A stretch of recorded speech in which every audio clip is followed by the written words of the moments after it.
entreprise où vous allez avoir toutes les infos infos dans dans votre votre entreprise. entreprise. Donc, vous Vous pouvez pouvez même, si mettre vous avez plusieurs numéros d'EORI, indiquer les numéros d'EORI et les numéros d'agrément si vous voulez les mettre automatiquement. Donc, comme ça va être enregistré et vous allez pouvoir, vous n'êtes pas obligé de le rajouter dans votre déclaration, ça se fait automatiquement. Et ce qui va être nouveau, c'est dans le menu communication, vous allez pouvoir identifier, donc c'est seulement pour Delta T, et aussi Delta I, sachez-le, mais Delta G, ce n'est pas possible. Vous allez pouvoir indiquer une adresse mail si vous voulez recevoir les statuts de vos déclarations. Donc ça, c'est tout nouveau. Vous allez pouvoir le mettre en place si vous souhaitez qu'un tel reçoive que les BAE, mais aussi les invalidés. Bah, vous avez juste à paramétrer ça dans votre entreprise. Après, vous, en tant que de votre profil, donc vous, c'est dans les préférences. Donc ça, c'est propre à votre profil. Vous pouvez faire des changements, mais ça sera que votre profil qui sera modifié. Par exemple, on a beaucoup de clients, ils aiment bien avoir un fond sombre. Donc ça, n'hésitez pas, hein, vous avez pas mal de références mis en place. Et vous avez aussi, du coup, les notifications. Si vous voulez recevoir, pareil, pour Delta T seulement ou Delta I, les emails et les PDF, si vous voulez recevoir, vous, excusez-moi, le BAE, le PDF BAE, bah, vous allez juste à cocher et vous allez recevoir l'information automatiquement. Donc ça, c'est tous vos profils. N'hésitez pas à y aller. Vous avez pas mal de choses. Même pour la déclaration, pareil, vous avez un petit raccourci dessus. Si vous voulez recevoir les erreurs, etc., avec des champs, des filtres, n'hésitez pas à y aller. Là, on va rentrer donc dans le menu déclaration. Est-ce que vous avez pour l'instant des questions? de côté, c'est tout bon. Eh bien, c'est parfait. Merci, Francis. Donc, n'hésitez pas à me couper, hein, parce que c'est vrai que moi, je ne vois pas si vous écrivez quelque chose. Donc, n'hésitez pas à me couper. Je suis là pour vous y répondre. Donc, au niveau de la déclaration, vous avez cet accès qui est direct où vous avez sur le côté 3 modules qui peuvent correspondre à cet atelier. Donc, vous avez la déclaration pour faire votre déclaration et vous avez aussi 2 autres menus qui sont les menus statistiques. Donc, on est en train d'améliorer. Je ne sais pas si vous avez reçu la petite note d'information. On est en train de remonter ce que vous avez besoin. Donc, n'hésitez pas à remplir ce formulaire. Ça pourrait nous aider à améliorer ce module-là qui, on le sait, n'est pas forcément très pratique. Donc, n'hésitez pas à y répondre. Comme ça, on pourra l'améliorer. Au niveau de la déclaration, donc, vous allez avoir tous les téléprocédures, pardon. Vous avez du delta G, donc, qui va bientôt être que pour de l'export, delta I, delta T, et si vous faisiez avant du delta GTS, en 2 temps, vous l'avez indiqué. Vous allez avoir une rubrique suivi de garantie qui sera essentiellement que pour delta I, bientôt disponible, et delta T, qui est déjà disponible. Vous pouvez déjà créer vos garanties pour cette téléprocédure-là et avoir un suivi vraiment au point pour vos transits. Ici, vous allez retrouver toutes les déclarations. Donc là, on va rester sur du delta G aujourd'hui. Toutes les déclarations delta G que j'ai pu créer. Vous allez avoir donc l'information si c'est de l'import ou si c'est de l'export. Vous allez avoir le nom de la déclaration. Donc ça, je pense que c'est le destinataire. Vous allez avoir le statut, la dernière modification. Et vous allez avoir la possibilité de dupliquer, d'ouvrir ou de fermer. Sachez que vous avez un autre mode pour visionner ces déclarations. C'est exactement les mêmes informations, sauf que c'est mis différemment. La seule chose qui va changer, c'est qu'ici, vous allez avoir un petit crayon pour changer le texte de votre déclaration. D'accord? Donc ça, c'est quelque chose qui a été demandé par nos clients. Donc c'est quelque chose qu'on a mis en place. Ici, c'est des tags, on va rentrer en détail après à quoi cela correspond. Donc, dans tous les cas, vous avez toutes vos déclarations. Vous allez pouvoir faire des filtres. Donc, les filtres, vous en avez même des... donc, excusez-moi, je vais trop vite. Vous avez des filtres communs, donc avec le statut, par exemple, avec un nom d'un client, un nom d'un déclarant, etc. Vous avez pas mal de filtres. Après, vous, dans votre profil, vous pouvez même créer vos filtres personnalisés. Donc là, j'ai le filtre déclarant. Vous en avez d'autres que vous retrouvez dans votre profil, mais ici, avec cette petite molette. En cliquant dessus, vous allez avoir pas mal d'autres filtres. Si vous voulez filtrer par agence, destinataire, régime sollicité, vous les avez automatiquement ici. Vous avez juste à noter l'information et vous allez avoir toutes vos déclarations avec ces filtres-là. Donc ça, c'est personnel. Pour créer une Pour créer une déclaration, rien de plus simple. Vous avez un petit plus. En mettant le petit plus, si vous avez plusieurs agences, on va vous demander quelle agence vous voulez travailler. Donc là, j'en avais mis 2 dans mon profil, bon, avec le même numéro d'EORI, c'était pour vous montrer que vous pouvez, si vous avez plusieurs agences avec plusieurs EORI, vous pouvez les mettre, ils sont compris dans votre contrat. Et ici, vous mettez le test, enfin votre nom de déclaration, pardon. Aujourd'hui, on est le 22/05. Donc aujourd'hui, vous pouvez faire de l'import et de l'export. Bien sûr, bientôt, ça va être terminé. Donc, on va rester sur de l'export. Vous cliquez donc dessus. Vous allez pouvoir créer une déclaration directement et cette déclaration sera vierge. C'est-à-dire que aucune info sera déjà rentrée. Par contre, vous pouvez aussi dupliquer une déclaration que vous avez enregistrée en tant que modèle. Ces déclarations-là, vous allez les retrouver dans les jeux de données. Donc, vous avez plusieurs modèles disponibles. Vous avez des modèles d'articles. Donc, vous pouvez enregistrer des articles avec des infos importantes, parce que c'est souvent la même chose pour le même client. Vous allez pouvoir le faire. Vous avez possibilité d'enregistrer aussi des tiers, donc avec des numéros d'EORI, vous avez toutes les informations à côté. Et vous allez pouvoir enregistrer aussi des déclarations. Donc là, on est sur des déclarations Delta G, mais vous pouvez aussi enregistrer des déclarations, enfin des transits ou pour les autres téléprocédures. Et là, vous avez tous les modèles que nous avons enregistrés. Donc, en dupliquant, ça va vous permettre, par exemple, si c'est celle-ci, tous les champs ici sont déjà pré-remplis parce que quand c'est vierge, il n'y a rien. Donc là, ça va vous éviter de le remettre et même de faire des erreurs, tout simplement. Si on choisit une déclaration import, BAE, parce que je mets import parce que je fais beaucoup de tests avec l'import. Donc, ma dernière déclaration, c'est celle-ci. Je vais l'ouvrir. Hop.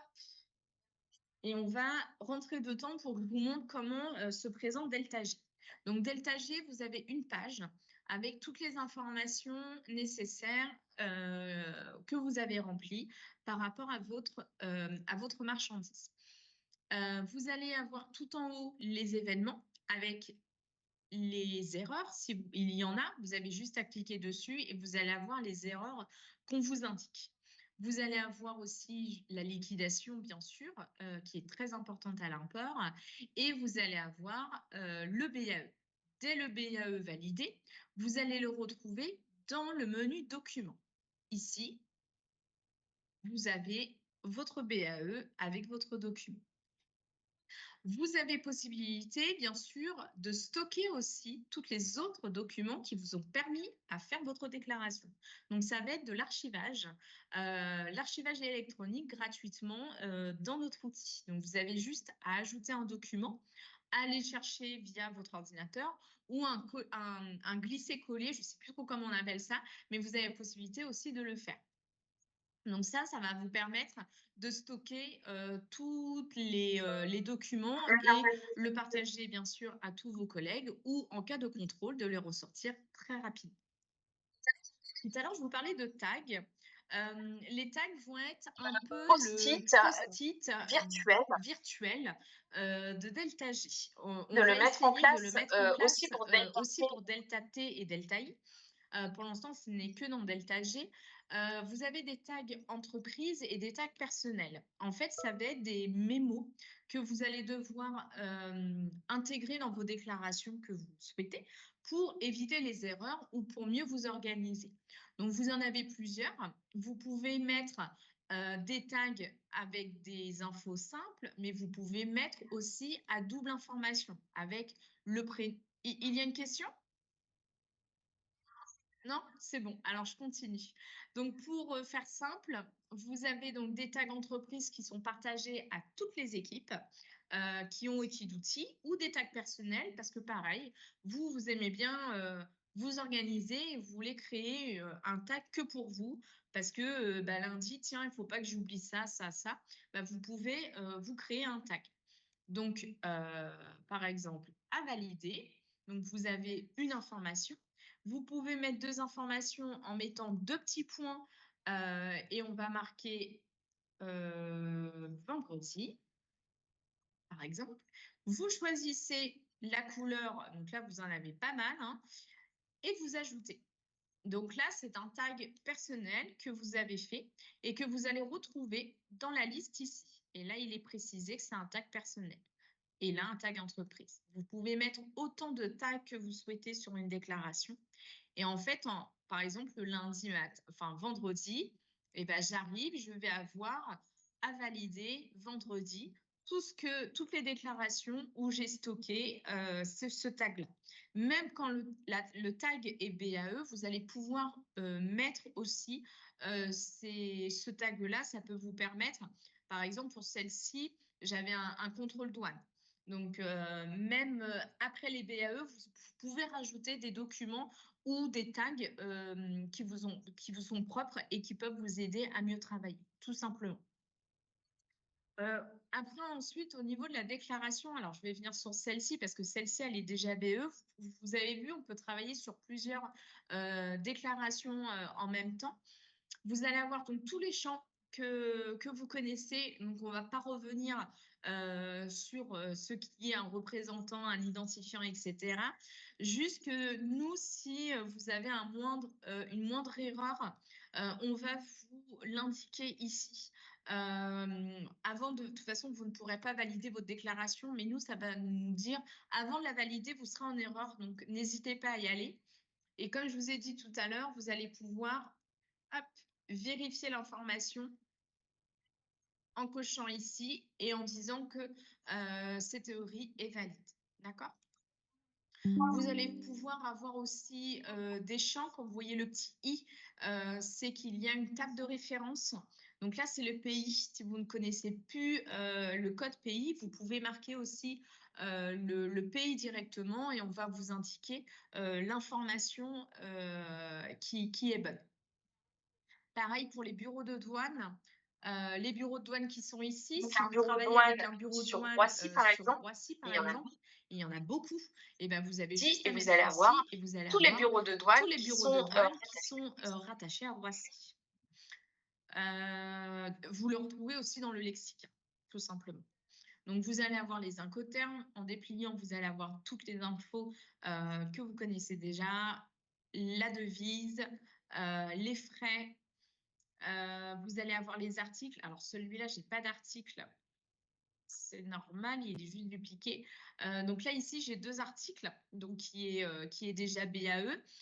Vous allez pouvoir ajouter un article existant donc, qui est dans les jeux de données et vous allez pouvoir aussi importer un fichier.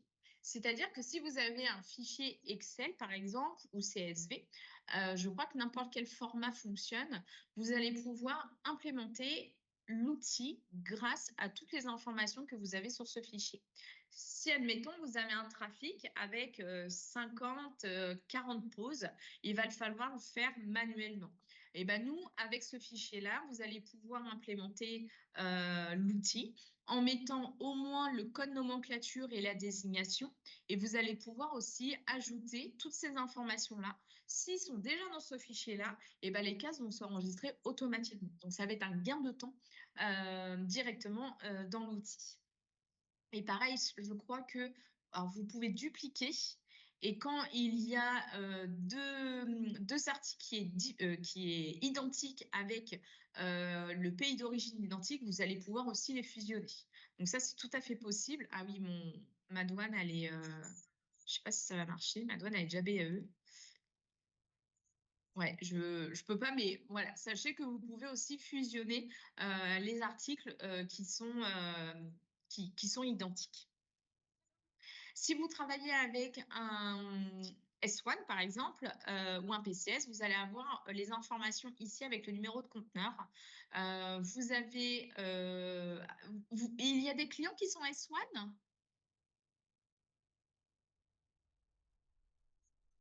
Sachez que si vous êtes client S1, vous pouvez rapatrier tous les données S1 directement dans l'outil. Donc ça peut vous gagner du temps aussi et éviter les erreurs. C'est tout à fait possible. Donc en mettant le CNI, alors je crois qu'il se met plutôt ici le CNI, mais en mettant la référence logistique, vous avez le numéro de conteneur ou les numéros de conteneur qui vont se remettre automatiquement. Parce que vous savez il faut que ça soit identique. Donc, vous pouvez avoir ça. Et ensuite, vous allez avoir les documents qui vous ont permis à faire la déclaration. Vous allez pouvoir choisir aussi si, par exemple, ça c'est le BL, s'il appartient que à l'article 1, l'article 2 ou l'article 3, vous allez pouvoir l'identifier. Mais si vous mettez tout, vous inquiétez pas, vous ne serez pas en erreur et vous ne serez pas contrôlé par la douane pour ça. Vous pouvez mettre tout, il n'y a aucun problème. Quand vous avez validé, quand vous avez fini une déclaration, vous allez pouvoir la sauvegarder en tant que modèle, donc dans les jeux de données, pardon, la sauvegarder automatiquement. Vous pouvez faire un contrôle PCS si vous êtes client S1, c'est gratuit. Sinon, il faudrait, avec un autre PCS, ça sera une facturation en plus, mais vous allez pouvoir contrôler si les informations de S1 sont correctes par rapport à votre déclaration. Donc, cette déclaration est BAE, donc vous allez pouvoir faire une demande de rectification ou d'invalidation. Pour une déclaration qui est en cours, hop, on va en prendre une qui est en cours, par exemple celle-ci. Vous allez pouvoir, donc celle-ci est en cours de validation, vous allez pouvoir l'annuler. Vous pouvez la valider parce que votre déclaration enfin votre conteneur est déjà arrivé sur le terminal. Vous pouvez valider au VUAK pour tous les clients qui sont S1, c'est gratuit aussi. Toutes les marchandises qui sont dans S1 et où la marchandise est déjà reçue, vous allez pouvoir la valider dès que la marchandise est reçue dans S1. Donc ça va gagner du temps aussi, ainsi qu'à l'arrivée du navire. Vous avez une question, Abibou?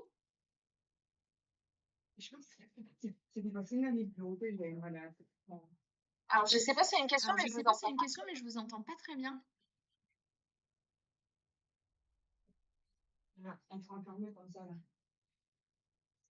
Alors, je vais continuer. Vous avez la validation après dépotage. Et j'espère que... Bon, je pense que c'était pas pour nous. Et vous allez pouvoir... Alors, attends, est-ce que j'ai quelque chose? Sauvegarder et envoyer, bien sûr.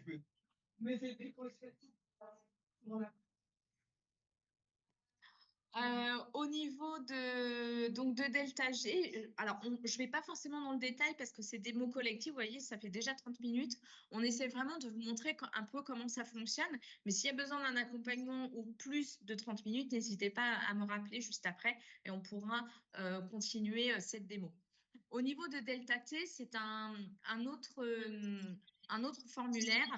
Vous allez bien sûr avoir toutes les déclarations ou les notifications, pareil, qui sont inscrits ici, toujours avec le mode, le mode de visionnage, on va dire, ici, avec les mêmes champs, les mêmes filtres que j'ai pu mettre tout à l'heure.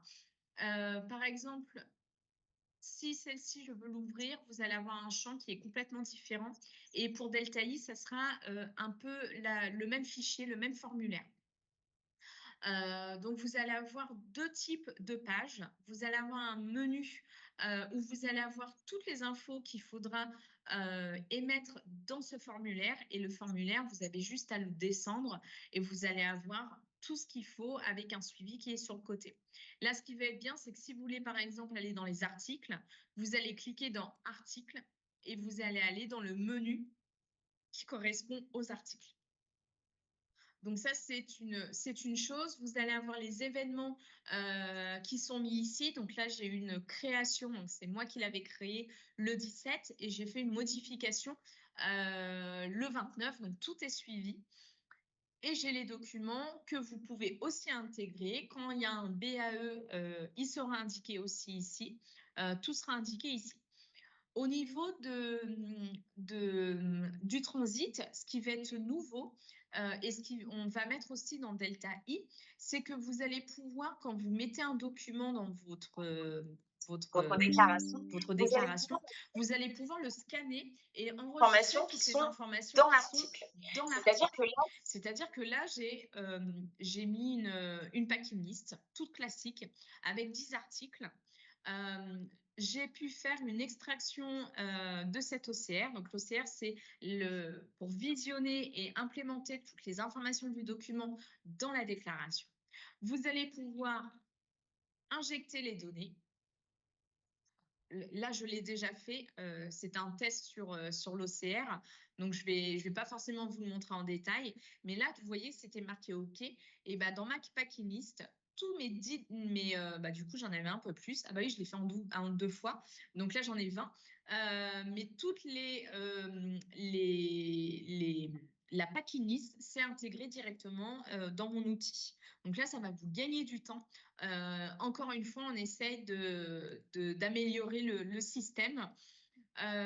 Et voilà, au niveau des champs, on essaye de mettre des astérix quand c'est rouge pour vous dire que c'est obligatoire. Vous allez avoir des champs qu'on va vous mettre à disposition pour vous aider aussi. Pareil, hein, si vous voulez mettre un code, un bureau de douane, ça fonctionne encore. Hein. Hop, on va mettre Le Havre. Là, vous allez avoir les bureaux de douane qui sont liés au Havre. Vous allez avoir toutes les informations nécessaires dans l'article. Vous allez pouvoir sauvegarder, pareil, sauvegarder en tant que modèle qui seront en rapport dans les jeux de données. Ici, c'est si vous voulez plus le menu général, vous allez pouvoir l'enlever et bien sûr le supprimer. Quand votre déclaration est à valider, vous avez juste à valider automatiquement. Qu'est-ce que je pourrais vous montrer? Je pense que j'ai fait un peu le tour. s'il y a besoin S'il y a besoin d'accompagnement, on fait aussi des accompagnements un peu plus poussés. Là, c'est vraiment pour vous montrer l'outil. Est-ce que vous avez des questions? N'hésitez pas, je suis là pour ça. Je vais, côté, je vais c'est tout. Pour juste l'instant, de arrêter. notre côté, c'est tout. Ah, magnifique. Je suis contente. Je regarde s'il y avait des questions dans le chat. Il n'y en a pas. Donc voilà, je vous invite à faire ces petites démos.